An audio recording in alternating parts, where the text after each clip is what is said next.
Welcome. Good evening, everyone. My name is Laurel Hurt, and I'm the director of the Center for Community Engaged Learning, and I use she, her pronouns. Thank you so much for being here tonight to celebrate with our students. We have 13 students who will be celebrating. I also wanted to note I'm also one of the founders of the Scholars Program. So tonight you're going to have an opportunity to hear more about what all of the students have done and to experience a little of that firsthand. But before we move forward, I'm going to invite my colleague Monica McKay up to share a little bit about our land acknowledgement. Thanks, Laurel, and welcome everyone. My name is Monica McKay. I use she, her pronouns, and I'm one of the assistant directors in the Center for Community Engaged Learning.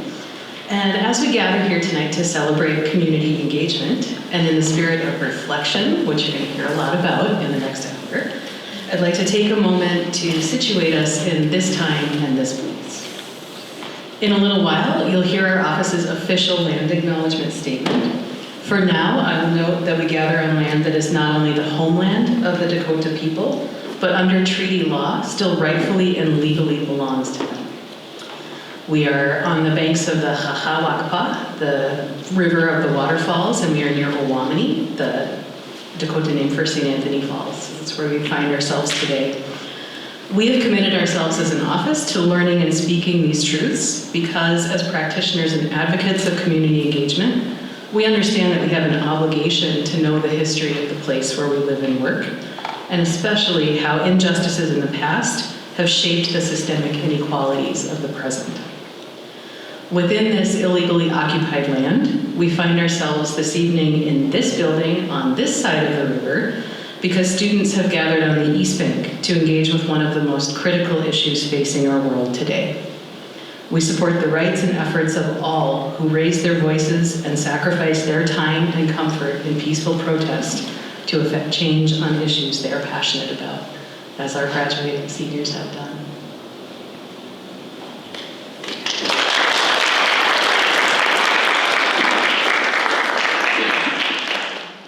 Okay, before we officially begin, I want to appreciate those who have been instrumental in planning and organizing today's event. So CCEL team, would you stand up? Maddie's in the back over there.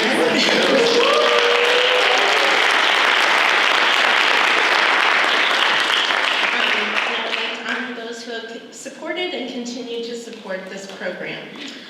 If you fall into any of these categories, please feel free to raise your hand and identify yourself. So, administrators and employees of the University of Minnesota who support our office.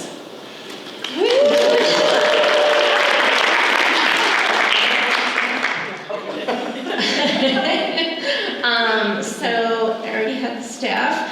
CESP Leaders Board members.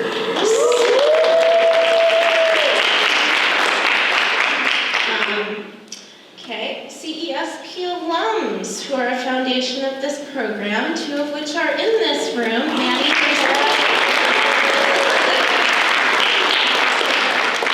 and then last but not least for sure, well, two groups, sorry.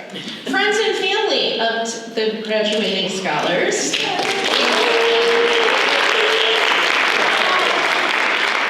And then, of course, our current class of 2023-24 graduating scholars.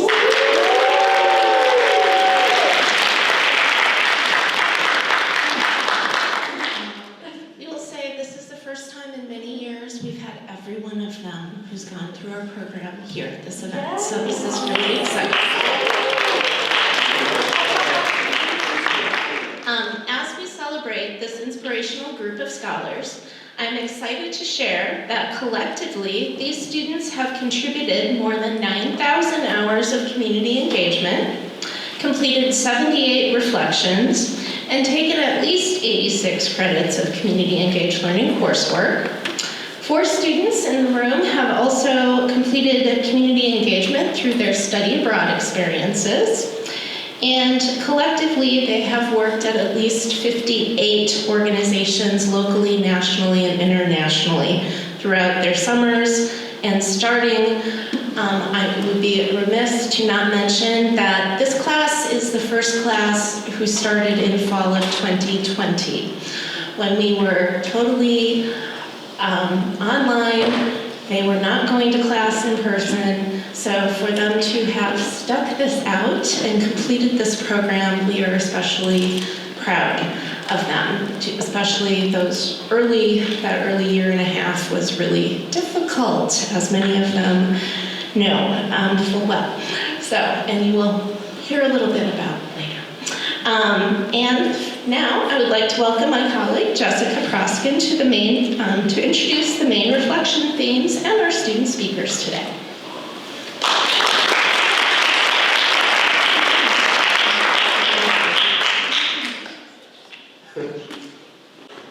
Here's our schedule, but you can see that also in your program book, and that was Laurel. So hello everyone, my name is Jessica, or Jess Proskin. I use she, her pronouns, and I'm really excited to be here with you today to celebrate our graduating scholars. I'm lucky to have been the instructor for all 3 of the sections of CESP 3901 this year. This experience allowed me to get to know each of the scholars individually and support them not only through the creation and implementation of their integrative community engagement projects, but also each week of class was filled with thoughtful reflections, engaging conversations, and many social justice topics that surround the topic of community engagement.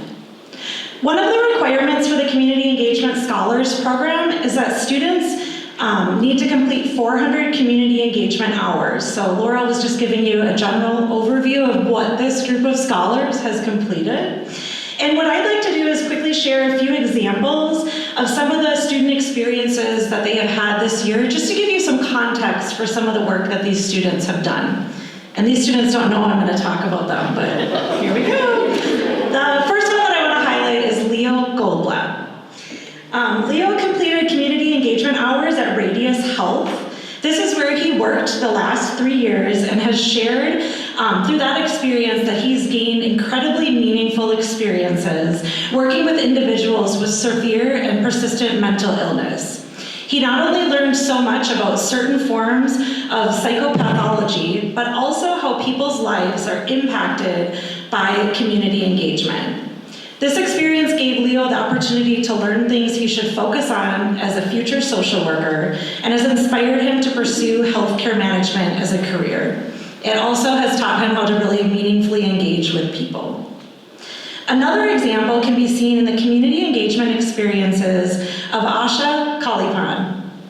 Some of her volunteer experiences included the Exposure Science and Sustainability Institute, the Center for Climate Literacy, and the Toolik Field Station in Alaska. We loved hearing about Asha's experiences in Alaska.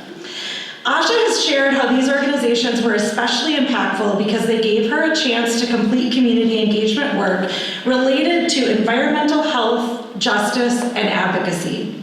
She has learned many lessons about how our environments, both built and natural, have the ability to shape our health, and how engagement with local communities can be used to address inequities to improve our understanding of our dynamic environment.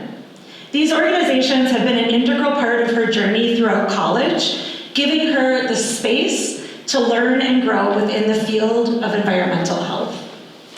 These are just 2 examples of all of the scholars that sit in this room with us tonight. I'm in awe how each of these graduating scholars has completed 400 plus hours. Many of the scholars completed many more hours than 400, which is just a monumental accomplishment on top of being students and all the other commitments that you all have, whether that is working or other student groups. It's really incredible, your dedication to the community. Furthermore, beyond completing engagement hours, students are required to complete reflections, which Laurel was referring to.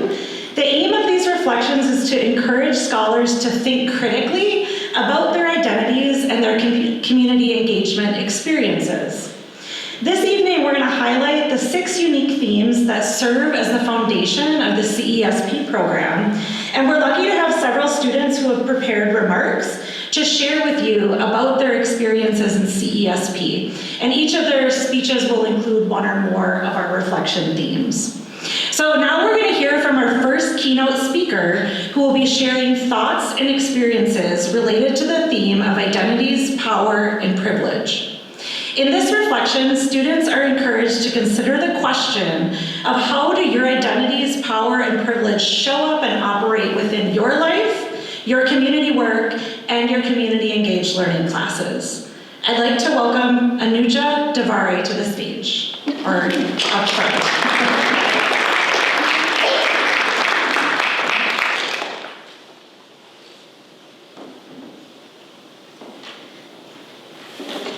Hello everyone, thank you for coming to the 2024 CESP reception.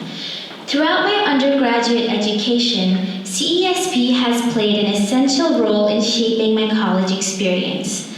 When I first arrived to the university, I had lost my sense of belonging and was apprehensive about the journey ahead. So, I decided to join CESP to find myself and find meaningful connections within this vast Twin Cities community.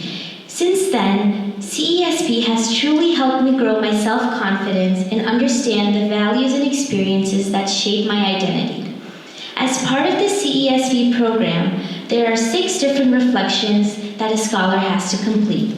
These reflections have been an integral part of my journey as they help me understand the various social groups that I worked with. The Identities, Power, and Privilege reflection, also known as IPP, had a large impact on me in terms of understanding the effects of privileged groups. The IPP reflection serves to uncover your own identities, understand the social groups you work with, and explore the privilege you may hold in your community work. This reflection brings into perspective the effect of power and privilege on one's socioeconomic status, politics, and culture.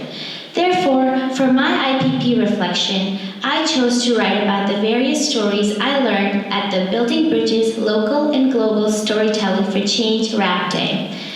As I wrote my reflection, I found myself focusing on the topic of the Transcontinental Railroad, since this was one of the stories that stuck with me post-Rap Day. As we were observing the Transcontinental Railroad, a picture portraying the workers and businessmen behind this project, I realized the exclusion of minority groups from this picture.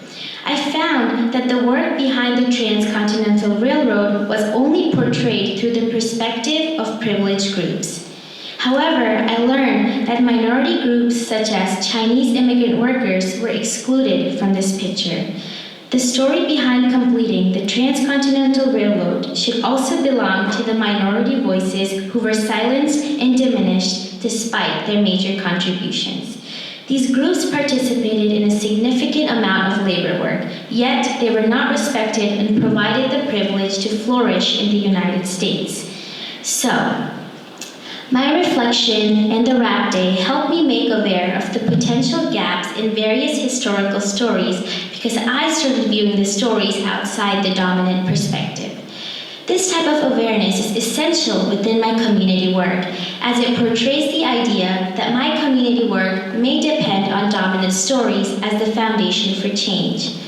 In fact, within my reflection, I mentioned how I sense this hierarchy when hearing the stories of indigenous groups. For example, some community organizations make sure to acknowledge that their establishment is on stolen land. However, they tend to hide the fact that these establishments and the government profit more from this land than the indigenous groups. In the Where We Stand article, which is part of the Truth Report, it is made clear that land acknowledgements may just become a way to check the box for diversity and inclusion. These land acknowledgements may state that we are on stolen land. However, the Truth Report states that these acknowledgements do not bring about the truth regarding the injustices towards Native Americans, as the U.S. government failed to uphold many treaties made with indigenous groups. Therefore, after completion of my IPP reflection, I realized the importance of using the Indigenous community's perspectives, experiences, and stories to shape the land acknowledgement statements and treaties. This rap session and reflection has taught me that it is necessary to restructure the old systems so that the new systems open a door for repressed voices. Therefore, I would like to end with the CESP Land Acknowledgement Statement that expresses the systematic injustices inflicted upon the Dakota Nation due to the ignorance of treaties. The Center for Community Engaged Learning acknowledges that the University of Minnesota Twin Cities occupies lands included in 1805, 1837, and 1851 treaties between the United States government and the sovereign Dakota Nation. Due to the U.S. government's failure to uphold any of these treaties, these lands still rightfully and legally belong to the Dakota people. The Dakota are the only people indigenous to this place, and they have maintained a spiritual connection to and physical presence in it throughout history to the present day as part of the Twin Cities' large and vibrant Native American community. I would also like to mention the purpose of the Land Acknowledgement Statement. The CCEL has two main reasons for making this statement. First, as members of a scholarly community dedicated to furthering knowledge, we recognize an obligation to know the history of our own institution and of the geographical area in which we are situated. Second, as practitioners and advocates of community engagement, we see the events of the past continuing to play out today in the vast racial inequities plaguing our state and every issue our work addresses: housing, health, education, environmental quality, and more. Knowing Minnesota's colonial history can help deepen our understanding of systemic racism and historical trauma as root cause of current social realities, enabling us to more effectively work for greater equity. Thank you.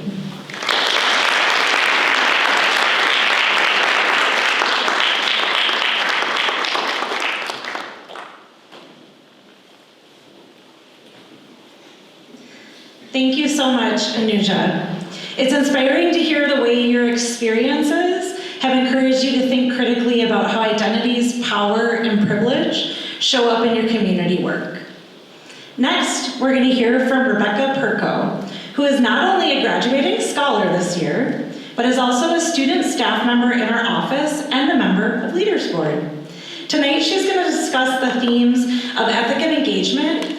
This theme asks students to think about, what does engagement mean to them?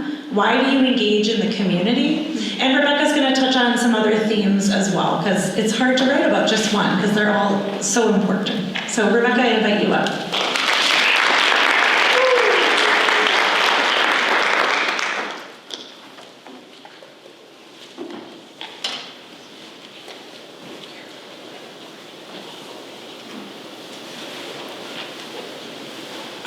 Well, hi everyone. I'm so excited to get to speak to y'all today. I was like a little nervous before, so I was thinking we could do a collective breath together, if that's okay with everyone. So in 3, 2, 1, a deep breath in and out.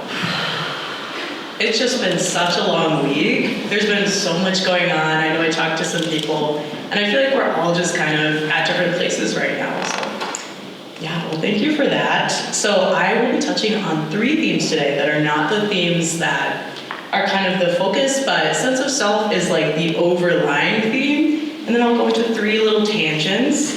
I like to yap a lot, so I'll be careful to stay within the limit. But yeah, so I do tarot readings, and a big part of that is having themes. So that's why I'm kind of going into themes. The first one I wanted to really go into is gratitude. Gratitude is really important in how I do things and how I approach things. And it's unbelievable to think that we're all here and we all made it this far. It's been 4 years for me, maybe some others have had a different journey, but it's unbelievable that I've gotten to find this office and to really establish myself within it. And CSP has been such a willing community to work with. I've worked a lot with Jess in particular to even get here. It's unbelievable that I've gotten to do this speech for the sense of self too. So that is something I'm really thankful for. And for the rap sessions, I've gotten to lead a few on environmental justice and I just did one recently for Earth Day. Those are really great opportunities I've had to like connect with scholars and connect with fellow peers. So those are amazing, and to get to establish myself within the Leaders Board. Here's a little picture of us. We're so cute. And I've gotten to work with Elizabeth and Mac over there. We did a bunch of events and really brought CSP Leaders Board back to life. I feel like that is kind of, in this essay, it talks about something that represents you. I feel like a word to represent me is a rebuilder. I really enjoyed and find a lot of pride in taking something that is kind of not in the best shape and bringing it back to life. And not to say CSP was not in great shape, but I think that it just needed a little dust off the surface, and I think we're getting back up there. And so that's been really exciting to get the opportunity to market and make some new graphics for us. The next theme I wanted to touch into was flourishing. So since getting to this program, I think I have found a lot of community here that has really impacted me in a positive way. I used to go to Catholic school, so that was a long time ago. But that was a big part of my digital story, is finding a sense of self through like changing that identity, and how they approach engagement is really different. It's really shallow and focuses around doing service for a higher purpose and not necessarily for your own self. So through this program, as well as just engaging in the community, I found myself with CCL and CSP to be really authentic and really aligned with like a mission. So that has kind of changed me a lot. And through that, I went to South Africa this past winter. And there I got to meet a lot of people like me and do some volunteering work there too. And that was really fulfilling. And I'm also designing president. There we work with clients and we get to engage with nonprofits to create a project for them by the end of each semester. And that's kind of my involvements, but excitements moving forward. So with this program, I'm really hoping to take the definitions of community engagement and kind of be like a community garden, share my skills with other people, and really be a resource for the community. I enjoy extending myself to others and being a resource in any way that I can, education-wise, with tarot readings, with art, and I really love to make lasting connections. And that has really been offered here through the CSP program. And overall, to sum everything up, the sense of community I've found, newfound abilities to connect with others in a meaningful way is something that lasts forever. It's something that we can all take away through this, and it's something that I hope that all of you have really enjoyed.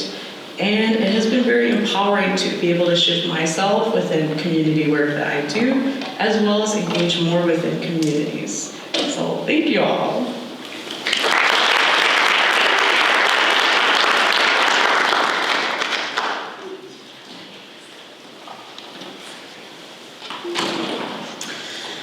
Rebecca, I didn't think you yapped at all. And Christian, isn't it your turn now?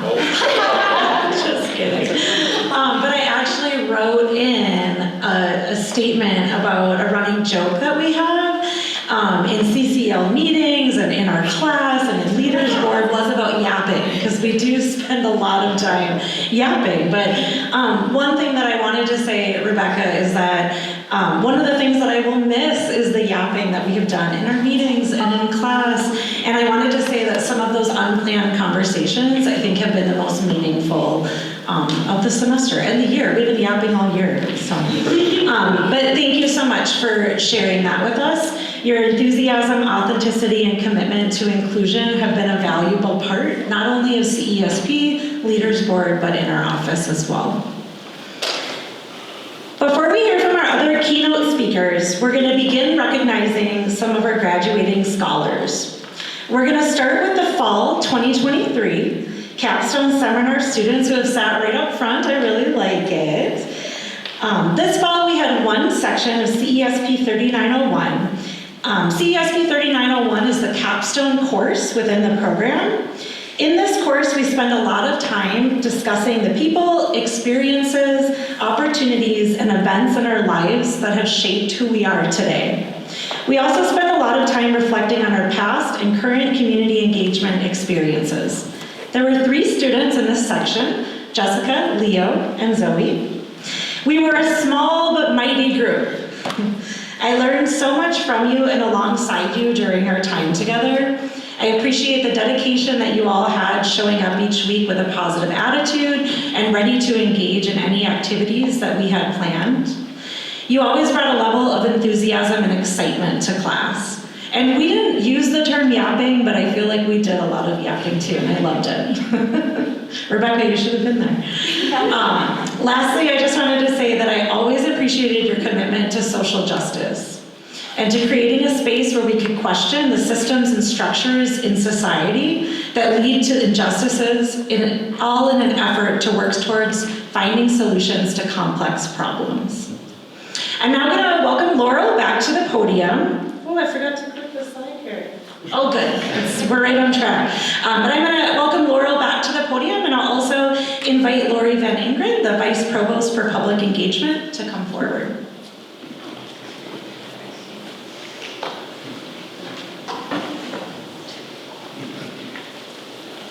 Just a moment.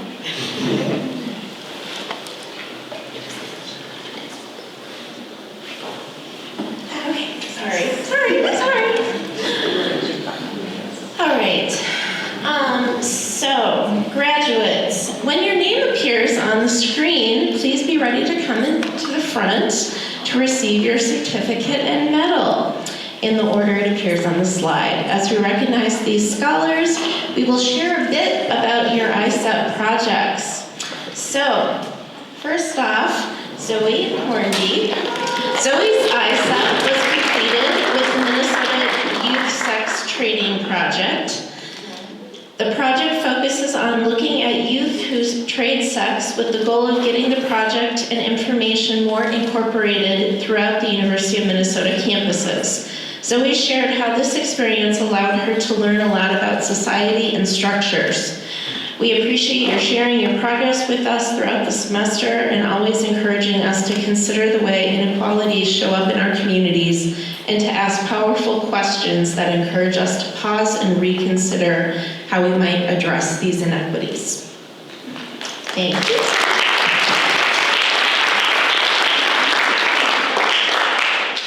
Hey Laurel, can we also have all the students pause at the end for a photo? With us? No, you can stand back there, just look at me. This is our, we didn't have, we're dusting it off, Rebecca. That was good. Do we want to slide to like go back? Oh yeah, can you go back to the Good catch. Thank you.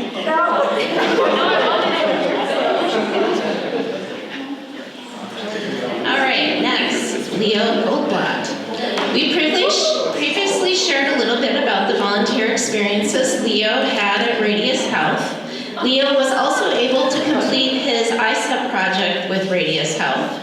Early on in the class, Leo had shared how he noticed one of the biggest detractors in his clients' lives was staff who were unengaged or simply didn't know what to do when they had free time. After recognizing this gap at the organization, he turned to focus on brainstorming solutions. He came up with the idea of creating a worker guide. The guide will not only increase worker knowledge for each client, but it will also help to improve the lives of the vulnerable clientele that are served at Radius Health.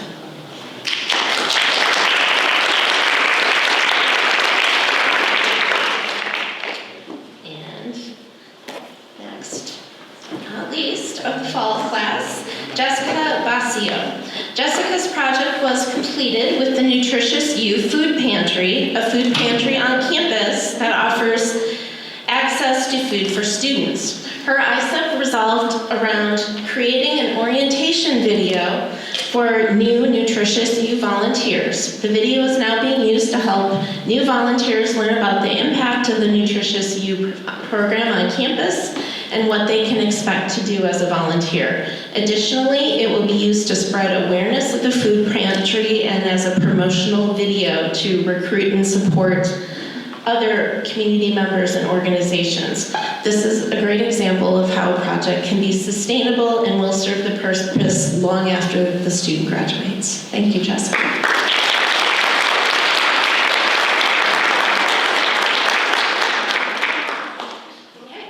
Let's now take a moment to celebrate all of our scholars who took the capstone in the fall. Okay,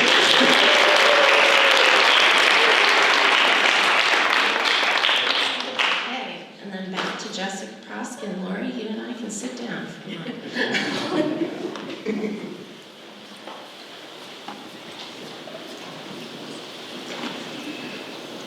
I might have a question for Maddie, but I'll see if it... Oh, I was just gonna ask you, when are we doing leadership board? That's right here. And actually, that's, now I remember what I talked to Maddie about. Surprise! But what I was gonna talk about before putting up this slide was collaboration and community building is another reflection that we have within CESP. This reflection requires scholars to get together with their peers for various events to learn more about particular issues. Some examples include environmental justice, disability justice, the role of mentors and the importance that has in community work, social determinants of health, and issues of systemic racism that have shaped the Twin Cities. One of the main reasons that we host these events is to give scholars an opportunity to reflect together and learn from one another, as well as to build community, which is one of the primary goals of the CESP program. So we want to take just a moment to recognize Leaders Board, because one of the main goals of Leaders Board, I see some jazz hands. You all have worked so hard. As Rebecca said, there was some revival of the board, absolutely. That's fair to say. And you all have put in so much time and effort and have dedicated so much to creating programs for scholars where they can come, they can build community, learn about different social justice topics, and reflect together. So we want to give you all a certificate that is separate from your other certificate. I know you get two today. So I'm actually, if it's okay, I'm gonna have all three of you come up here. And you can just come and stand over here. And I also want to recognize that the president of our board, Miftahul Janat, is not able to be here today, but she has been instrumental in helping us this year. And also, we have Madeline. I can't find her. Well, anyways, Madeline is not able to be here either, but Madeline really jumped into, like, she didn't even know she was on the board, and then we were like, you are on the board. So we want to thank Madeline for all of her help as well. So I would like to give this to Elizabeth Yang.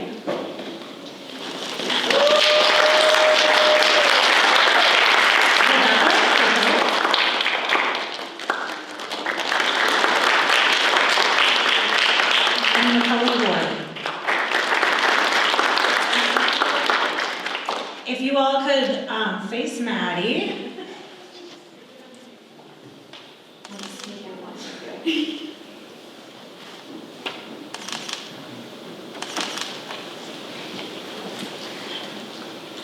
We are all very sad that you all are graduating. Happy for you, sad for us.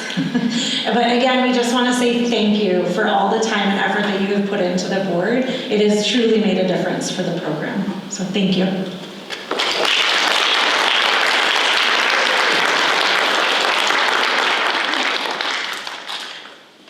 I now welcome Zoe Hornbeek to share her reflections on collaboration and community building.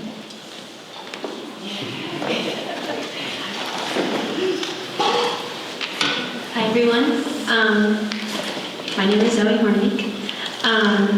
So I wrote a little bit about collaboration and community building.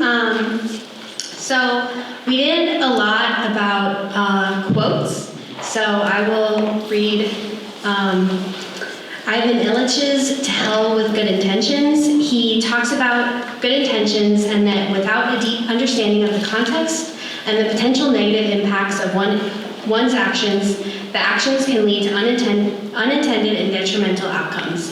This quote stuck with me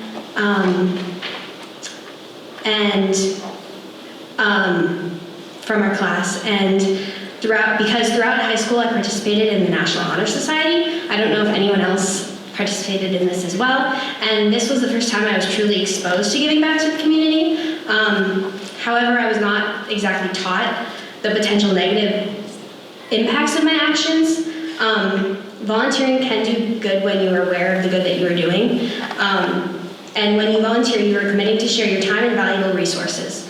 Being involved in so much activism and so many protests at high school made me want to find other ways to give back to the community. When I was working on my ISEP project, I wanted to reflect on the valuable volunteer experiences I've had and also the not so valuable ones. To volunteer, I have reinvented the way I see problems in the community. I put quote unquote problems because engagement means being very intentional, forthcoming, and thoughtful about how we engage in the communities we want to help. I believe that being a part of CESP has made me want to get to know the communities that I live in and form a bond with them and get to know them in order to know how I can be a better member of the community and hence volunteer as well.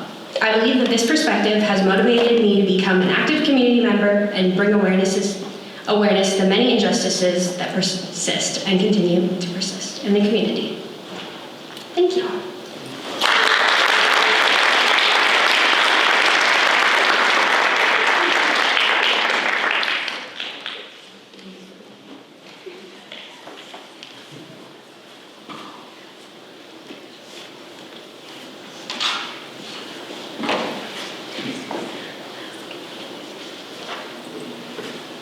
Thank you, Zoe. We appreciate you sharing your insights as to what community has meant to you in the program and sharing with us some of the growth and development you've experienced as a result of CESP.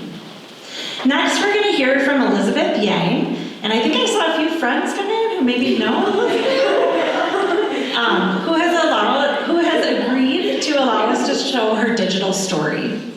The digital story serves as our scholars' integration and contextualization reflection. That's the final reflection in the program. In the digital story, we ask them to look back on their full undergraduate career and past reflections, as well as their community engagement experiences and academic path. Through the CESP program, Elizabeth shares how she has learned more about the essence of community work and how she can tie those values to her future career goals. Her digital story will explore her thought process and journey through community work.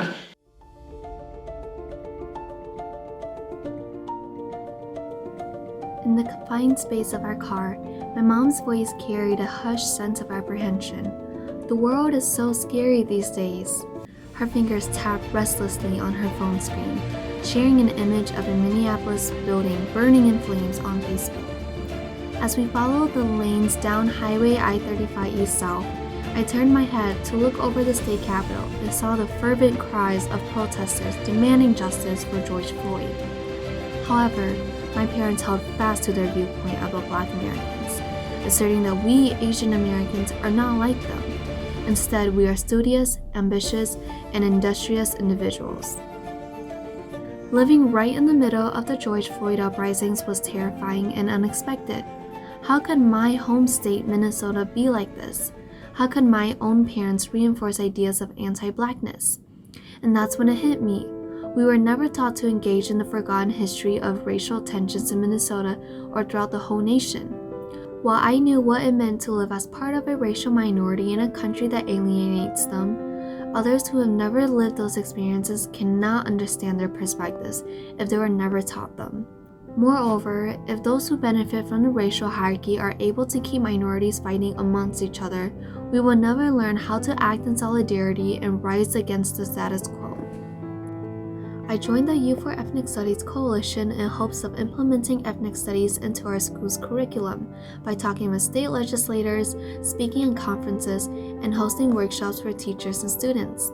I realized that the law and politics deeply affected my life as a woman of color and my community, making me passionate about attaining a bachelor's degree in political science to understand the depths of the American government to better advocate for minorities. I continue advocating for political rights of Asian Americans in Minnesota as a community canvasser at the nonprofit Asian American Organizing Project, or AAOP.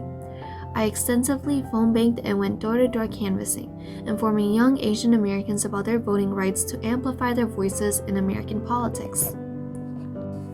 After my wonderful experiences working with other youth at the Youth for Ethnic Studies and AAOP, I wanted to find other opportunities to empower youth voices. Thus, I became a History Day mentor with the Minnesota Historical Society.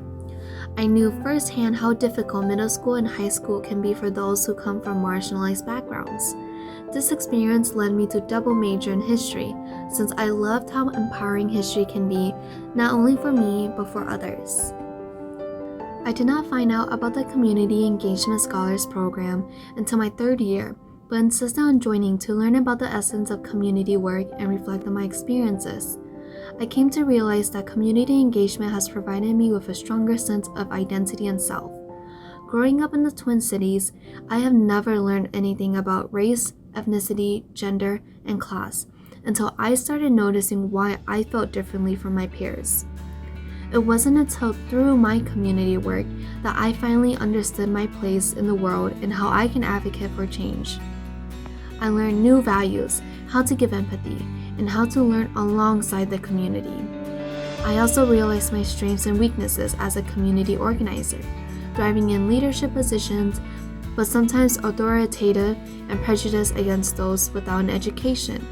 I am still trying to undo the inherent biases and privileges that I have when doing community work. Community work has allowed me to find meaning in work. When I was younger, I had no idea what I wanted to do, but now I have dedicated my education, career, and life goals to make meaningful changes with community members. As Parker Palmer describes in Let Your Life Speak, following my inner voice has led me to community work and lifelong advocacy. My deep gladness is staying true to myself as a caring and compassionate individual. While it is not necessarily the world that creates the deep needs in our society, but rather humans, I have worked in spaces to address racism, violence, education disparities, and wealth inequities in the Twin Cities. Although I care deeply about community work, it takes more than one to start a revolution. That's why I joined the CESP Leaders Board. It wasn't simply about volunteering, it was about sparking a movement in my classmates. I wanted to see their eyes widen at the stories of injustice, to witness their hands rise in eager volunteer signups, just like mine once did. This burning desire for change led me straight to the path of law, where I want to study constitutional and civil rights law. I can use the knowledge gained in law school as a weapon I will wield in courtrooms, fighting for the voiceless. Whether on the CESP Leaders Board or arguing a landmark case, I will make sure to address these deep needs and concerns in our communities. No matter the title I earn in the future, the advocate within will never be silenced.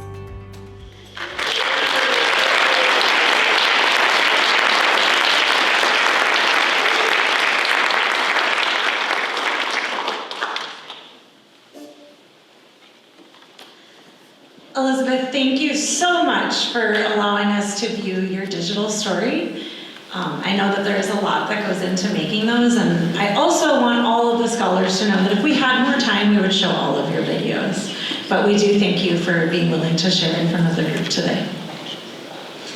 Before we recognize both sections of the spring CESP 3901 course, I want to just say a few words. The first few weeks of CESP 3901 are about getting to know each other and building a community. It was clear to me from the first few weeks of class that both of the spring 2024 sections of CESP 3901 would be filled with great conversations, deepening our understanding of the themes of CESP, and building genuine relationships and connections with one another. One of the most incredible things that happened this semester was our practicing democracy presentations. When I shared this assignment with the scholars, they asked me a lot of questions and had a desire to know more parameters around the project. That's because I didn't really give them any. I later shared with the students, after they had completed this, that I hadn't really exactly known what I wanted the project to look like. What I wanted was to create a space for each of them to share with us about a social issue or a topic that was important to them.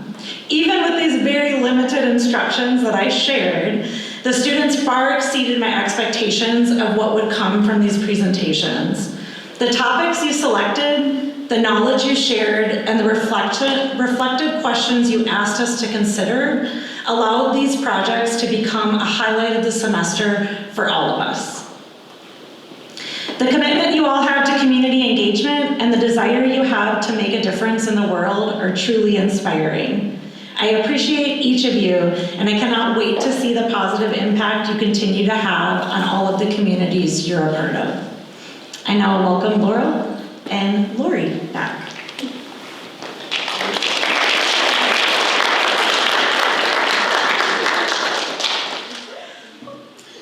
Okay. Again, graduates, when your name appears on the screen, please be ready to come up and to receive your certificate and medal, and then also to have a photo taken. And I will be sharing a little bit about their ISEP projects or practicing democracy, depending. So, Asha Calliopan. Did I get that right? Asha's practicing democracy presentation centered on environmental justice.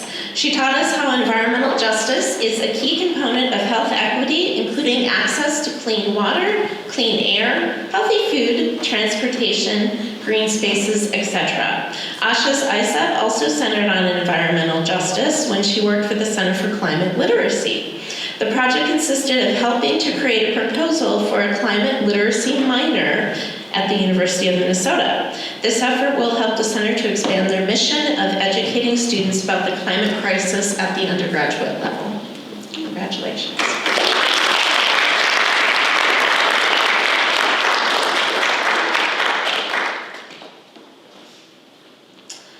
Summer Gerhardt. Summer completed her ISEP project at Arthur Senior Center.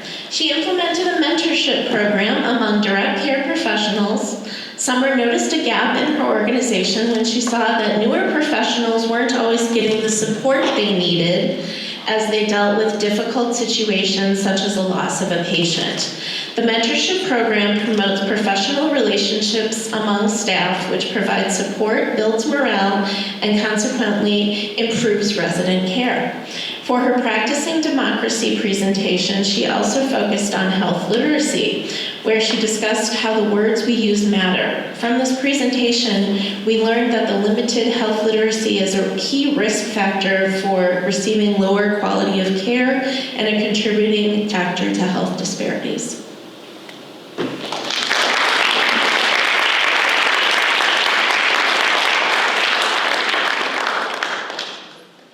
Thank you, Summer. Elizabeth Yang. Elizabeth shared with us that one of her most impactful volunteer experiences was at Tubman. She was eager to learn more ways to listen to community concerns about violence in housing. This experience has ended up being so impactful that Elizabeth returned to Tubman to complete her ISEP project. The primary goal of the ISEP was to update the training materials for new and old staff members, interns, and volunteers about safety planning, an ecological approach to violence, and Tubman's range of services across the metro area.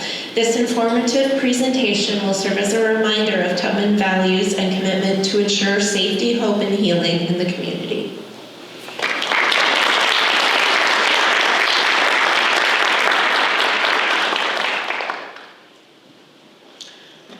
Aja Davari.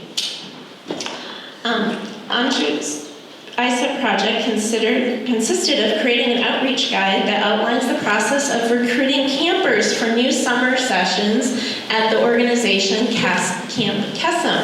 Her project addresses the community-identified need of expanding camp resources to marginalized groups because Camp Kesem is a predominantly white nonprofit. Summer camps are often expensive and may pose inaccessible to marginalized communities. Thus, she created a guide that will serve as a tool for outreach coordinators to reach out to communities or organizations that serve marginalized groups. This guide will enforce the DEIJ values that Kesem holds and will help increase accessibility to Camp Kesem and its resources for marginalized groups.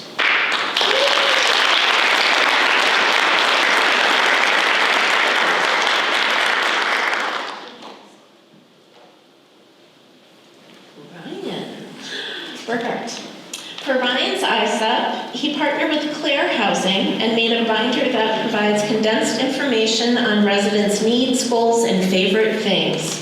This aims to help new staff become quickly acclimated to the residents, and it also provides inspiration for more experienced staff to do activities that residents enjoy.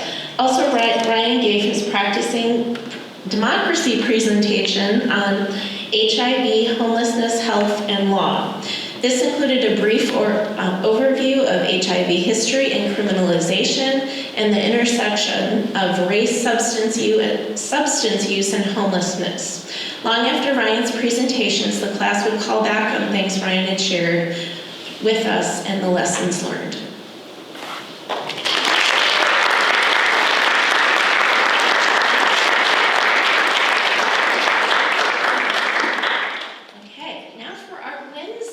Section, Isabel Latterman. Isabel or Izzy. One of the organizations that has had most significant experience on Izzy during your time at the University of Minnesota, forgive me, was the Aurora Center. While at the Aurora Center, Izzy had the opportunity to engage in self-reflection and learn a lot about boundaries. Discussing boundaries is something Izzy often shared with our class, and she encouraged us to maintain healthy boundaries in our lives as well. For Izzy's ISEP, she created a prevention curriculum about online sexual violence with lessons for elementary, middle, and high school students, and for college and parents and adults. The curriculum will continue to benefit the community as it will stay with partner orgs to be used as part of the larger sex education work they do.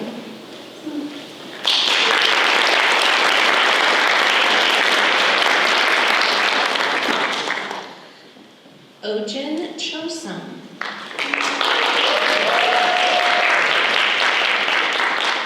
Ojin's ISEP, they created a manual for Lambton, a tutoring and mentoring program for first-generation Tibetan high school students under the umbrella of the Tibetan American Foundation of Minnesota. The manual is dedicated to aiding parents and students to collaborate together in the college application process and allow parents and guardians to be more fully involved in the entire process.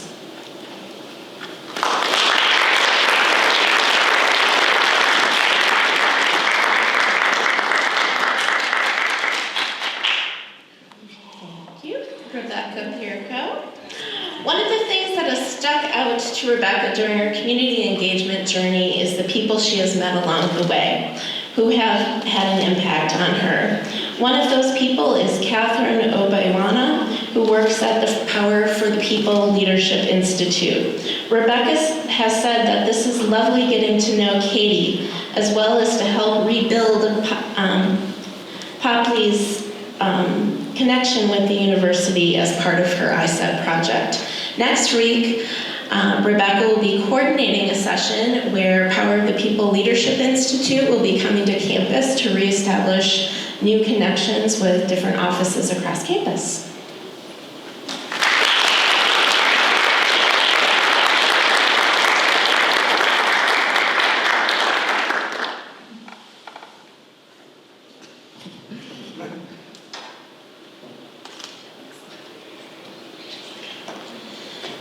Macaulay Ward, or Mac, as we know him. One of the things that Mac has talked about is the impact that being engaged on the Leaders Board this past year has had on him. Mac served as the vice president for the board and was a pivotal part of the leadership team. One project Mac took on a lot of leadership during was the planning and implementation of RAP Day. Mac, we appreciate the time, effort, and responsibilities you have taken on this past year. You are a valuable part of creating opportunities to build community among scholars in the program.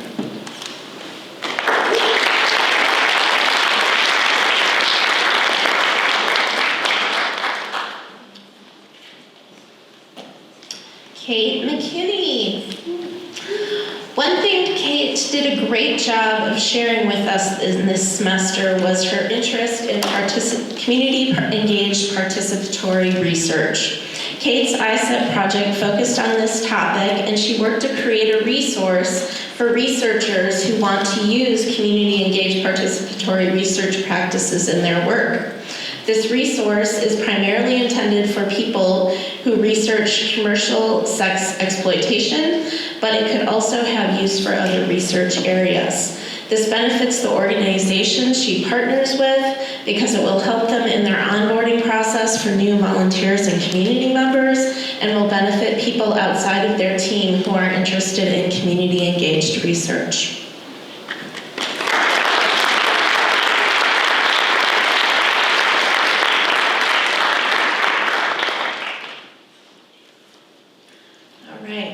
Let's take a moment to celebrate all of our scholars who took the capstone in the spring. And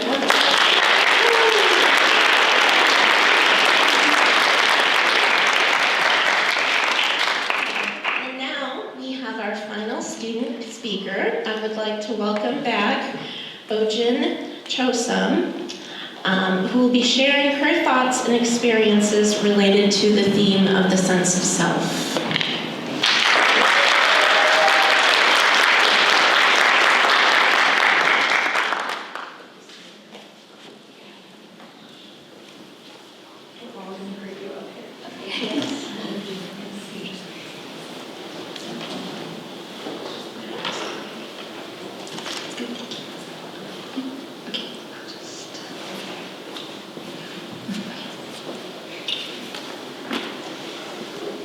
Okay, hello everyone, or as I would say it in the language of my Tibetan background, Dashi Dilit. My name is Ojin Chosom, and I am a senior here at the U studying biology, and I'm deeply honored to stand before you all today and share a glimpse into my journey of self-discovery and community engagement. As I reflect upon my sense of self, I am reminded of the intricate layers of experiences that make up my identity and have shaped who I am and fuel my passion for service. Before diving into my personal reflection, I want to take a moment to explore the theme of sense of self, a fundamental aspect of the Community Engagement Scholars Program. This theme challenges us to deeply examine our identities, our values, and motivations as they relate to our experiences in community work. Self-awareness is at the core of this reflection process. It involves knowing not only our personal strengths and talents, but also acknowledging our shortcomings. It's about understanding what drives us and inspires us, and what challenges us on an individual level. However, our sense of self extends beyond just internal factors. It encompasses a holistic awareness and understanding of our identity, including our social, our cultural, our economic, our political, our spiritual, our familial, and geographical dimensions. It's about recognizing the privileges and constraints we carry and understanding how they shape our perspectives and take role in community engagement. And so, in reflecting our sense of self, we explore what lies beyond our values, our motivations and aspirations. We delve into the core of who we are as individuals and examine how our identities intersect with our experiences in community work. And so as we engage in this reflection process, we gain a deeper insight into ourself as well as our communities. And so we uncover the complexities of our identities and the ways in which they influence our interactions and contributions to collective well-being. And so through this exploration, we not only deepen our understanding of ourselves, but also enhance our ability to empathize with others and navigate the diverse spectrum of community engagement. And so in crafting my final product for the sense of self-reflection, I chose to create a collage that captures the complexity of my cultural, ethnic, and personal identities. At its core lies the US flag, symbolizing the citizenship and the rich diversity of this nation that has kind of really helped with my cultural awareness. Growing up in Minnesota, I've been fortunate enough to really engage myself in the melting pot of cultures and expanding my perspectives and understanding of the world that was around me. However, my identity extends beyond where I live as well. The second flag that has the two snow lines kind of represented on the right It represents my ethnic background, which is Tibetan, a source of pride and purpose in my community work. And my journey of self-discovery is also deeply intertwined with my spiritual beliefs. As a follower of Tibetan Buddhism, I find solace and inspiration in the teachings and of compassion and service. And so I have an image right on the top middle of Guru Rinpoche, which is a deity in Tibetan Buddhism. And it serves as a reminder of the importance of selflessness and kindness in my actions as I engage in community engagement. My sense of self is not just confined to labels or affiliations. It also embodies my aspirations, my passions, and the various roles I inhabit, and what I continue to aspire to achieve, which is as a student, as a caregiver, and as a learner. Institutions like the University of Minnesota have provided me with platforms to really channel my energy and commitment towards meaningful acts of service. And so at the heart of it all lies my unwavering belief in the power of community engagement, and through service, I've discovered not only the profound impact that one individual can have, but also the precious effect it has on the self. Each act of kindness, each moment of connection, it serves as a valuable evidence to the collective strength of humanity. And so as I gaze upon my self-portrait, I see not just a reflection of who I am, but a vision of who I strive to be. A dedicated advocate of my ethnic culture, a compassionate caregiver, and a lifelong learner. My journey is far from over, but I'm filled with hope and determination to continue making a difference in my life, one small act of service at a time. And so thank you all for allowing me to share my reflection. Thank you.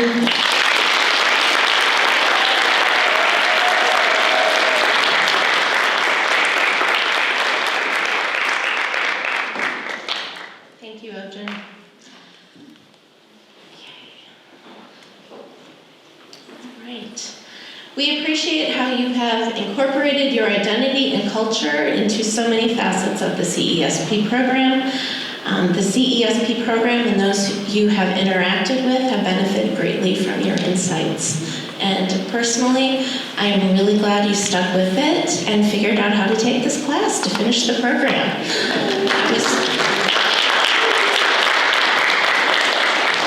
I remember Jess telling me she was going to had to drop the program with her 1 credit left after already taking about 12 credits of community engagement and doing significant hours. So thank you for finding a way to make it happen.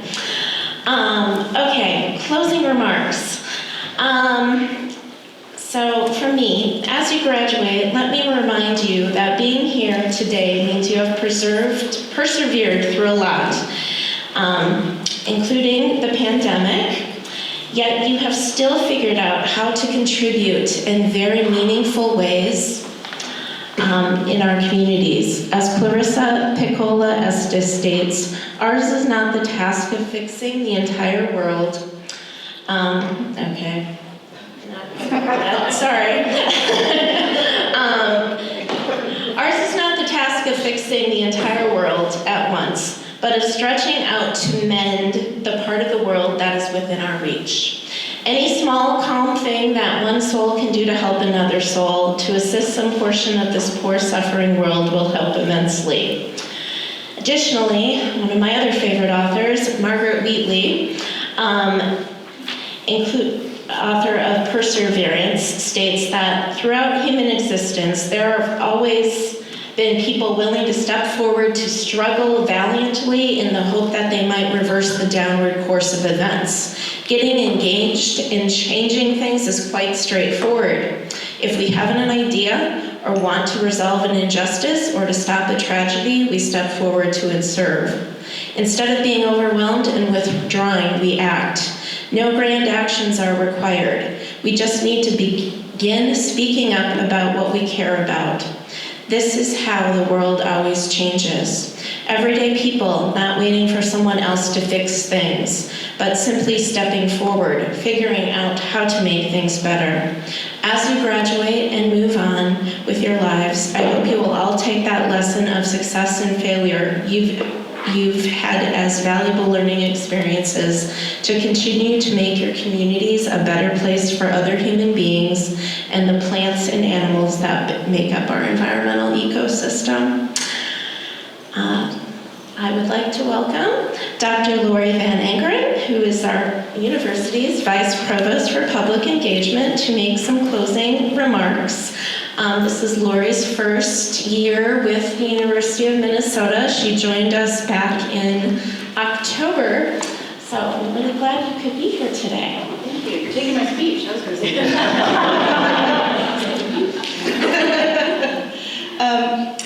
Yeah, so I'm new. My pronouns are she, her. I came from another Midwestern Big Ten university in another cold place, but not as cold as here, but I brought the warm weather with me, so enjoy.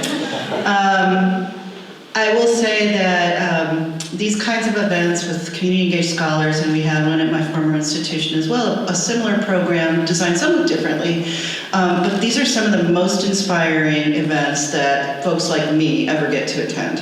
And my face hurts from smiling at everything that I've been hearing and just being around all of you and hearing about what you've learned and seeing these gorgeous products and so forth. So I just have probably a few reflections of my own. Universities, so I'm in public engagement. And what that means in a university is that it needs to be based on scholarship. We're not talking about simply going out and volunteering and filing for somebody, right? It means that we are working with our communities to find out what they need. So that we can work together and we come and we have some expertise or something to give, but we're really in their world and they are the experts about what we're doing and we have a contribution to make, but we are never the drivers of what's happening. And that's a learning process because people in a university, especially people who are faculty and have been sort of raised in this, they're kind of used to, they're known for their expertise. That's their identity. And so when you go and work with communities, it's a huge power shift. And you probably talked about that as part of CESP, right? And so we're continually learning. I'm always learning with any community that I work with.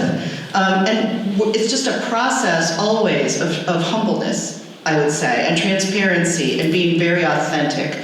And so I'm so pleased that you are all doing this so early in your careers and in your life. And I was going to say you're very lucky to have this opportunity, but you made this opportunity for yourself. This is your agency. And so that's also incredibly impressive. I think there's probably some introverts in the room, and probably going out to unfamiliar places was probably a little nerve-wracking. But once you do it, you can never go back. And I've told these folks at the Center for Community Engaged Learning, when I was coming up, I did not want to do community engaged work. It felt very stressful to me. It made me nervous, and I wanted to sit at a computer and do statistics. And I got forced into doing it, but once you go and you work with people in the community, you can never, ever go back to the way that you were because it's too meaningful. And universities don't always have a good rap in the community. We have a long history of doing drive-by research where we come and we research people and then we leave and we don't leave anything meaningful with them. And that is absolutely contrary to what all of you did. I'm looking at, the descriptions of what you've done.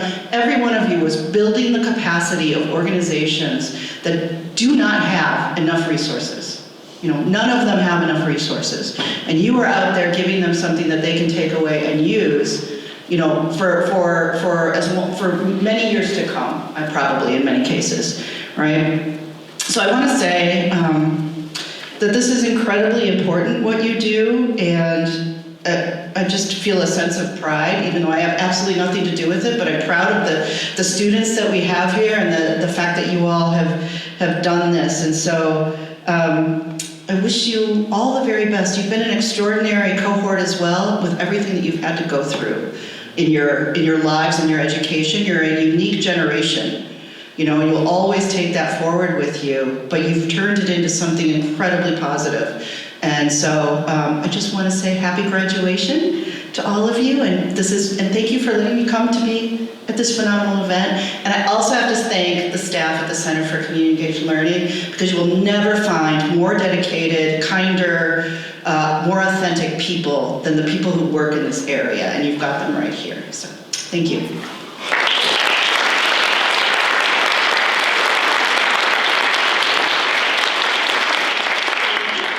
You're invited back next year. That was good, and I will definitely. Okay, so this concludes today's program. I want to thank you all for being here again. Please join me as we celebrate all of our amazing graduates and wish them the best of luck in their next chapters and as they continue to engage in community work in the future.